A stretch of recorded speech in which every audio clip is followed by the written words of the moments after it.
এই রাজাকারের সন্তানদের কত বড় সাহস! এই মুক্তিযুদ্ধের বাংলাদেশে তারা দাঁড়িয়ে বলে আমরা রাজাকার, আমরা রাজাকার। নিশ্চয়ই এটি একটা বিরাট বড় গভীর ষড়যন্ত্রের একটা অংশ। সেই ষড়যন্ত্রকে আমাদের রুখতেই হবে। না রুখলে আমরা আমাদের অস্তিত্ব ধরে রাখতে পারবো না। আমাদের অস্তিত্ব বিলীন হলেও আমাদের আগামী প্রজন্মের অস্তিত্ব ধরে রাখতে পারবো না। সেই বিষয়টা কিন্তু আমাদের মাথায় রাখতে হবে এবং আমাদের চিন্তায় রাখতে হবে। আমরা বঙ্গবন্ধুকে হত্যা করার সময় আওয়ামী লীগ নামধারী মোস্তাকরা ষড়যন্ত্র করেছিল, তাই না?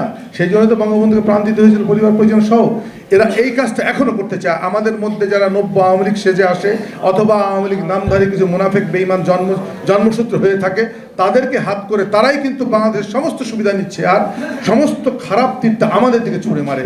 এটি আমাদের প্রতিহত করতে হবে। আমরা যারা আওয়ামী লীগ করি, বেসিক্যালি যারা রক্তে মাংসের আত্মায় আওয়ামী লীগ করি, পারিবারিকভাবে করি, নিজের উদ্দীপ্ত চেতনায় করি, বঙ্গবন্ধুর আদর্শে লালিত হয়ে করি, তাদেরকে কিন্তু মনে রাখতে হবে যে আমরা কোথায় ছিলাম, কোথায় আছি এবং আমাদের গন্তব্য কোথায়। আমাদের গন্তব্য একদম স্ট্রেট একটি সরল সোজা লাইন, যেটি হলো সোনার বাংলা কায়েম করা। এটি হচ্ছে বাংলাদেশ আওয়ামী লীগ ছাড়া কেউ চিন্তা করে বলে আমার বিশ্বাস হয় না।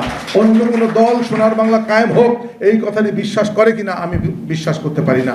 তাই আমাদের উচিত হবে আমরা যে যেখানে আছি, যে অবস্থায় আছি না কেন, কারণ অনেকের অনেক আক্ষেপ, অনেক দুঃখ, অনেক ক্ষোভ থাকতেই পারে। মানুষ জন্ম থেকে মৃত্যু পর্যন্ত তার দুঃখ যন্ত্রণা ছাড়া সে কিছু পায় না, কিন্তু বাস্তব। এর মধ্যে সুখ এবং সন্ধান করতে হবে, যেটি জাতির পিতা আমাদেরকে শিখিয়ে গেছে। প্রচণ্ড কষ্টের মধ্যে থেকে, জীবন হুমকির মধ্যে থেকে উনি মানুষের কথা বলে গেছে, সত্যের কথা বলে গেছে। সেই আদর্শ উজ্জীবিত হয়ে যারা আমরা আওয়ামী লীগ করি, যারা আমরা সত্যিকারের চেতনা লালন করি বঙ্গবন্ধুর এবং আধুনিক রাষ্ট্রের স্বপ্নদ্রষ্টা এবং আধুনিক রাষ্ট্র কায়েমের যে অনেক দূরে নিয়ে চলে গেছেন সেই মাননীয় প্রধানমন্ত্রী জনাব শেখ হাসিনা, যিনি ডিজিটাল বাংলাদেশ কায়েম করেছে, এখন স্মার্ট বাংলাদেশ করতে চাচ্ছে। এবং এই সব আমরা কিন্তু ইনক্লুসিভ ডেভেলপমেন্টে বিশ্বাস করি। বাংলাদেশের টোটাল ডেভেলপমেন্টে কিন্তু মাননীয় প্রধানমন্ত্রী ইনক্লুসিভ করতেছে, কাউকে পিছনে রেখে নয়, সকলকে সাথে নিয়ে। আর এই সুযোগ নিচ্ছে কিছু মুনাফেক এবং ওই জামাত, বিএনপি, আলবদল আসলাম রাজাকাররা।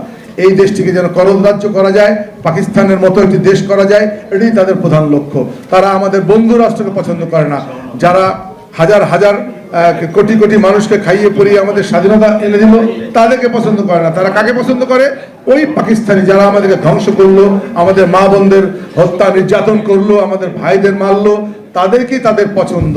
বেগম খালেদা জিয়াও সেটা পছন্দ করতেন, ওর উত্তরসূরিরা সে একই পছন্দ করেন। তাই আমার অনুরোধ থাকবে যে আমরা যারা আওয়ামী লীগ করি, আমরা যেন আজকের এই কারা দিবস, কারা বন্দী দিবস উপলক্ষে আমরা যেন এটি থাকি, এই জায়গাতে আমরা পৌঁছতে পারি যে কোনোভাবেই আমাদের আদর্শ যেন ভুলুণ্ঠিত না হয় ওই ষড়যন্ত্রের হাত ধরে। এটি আমার আপনাদের সকলের কাছে বিনীত অনুরোধ।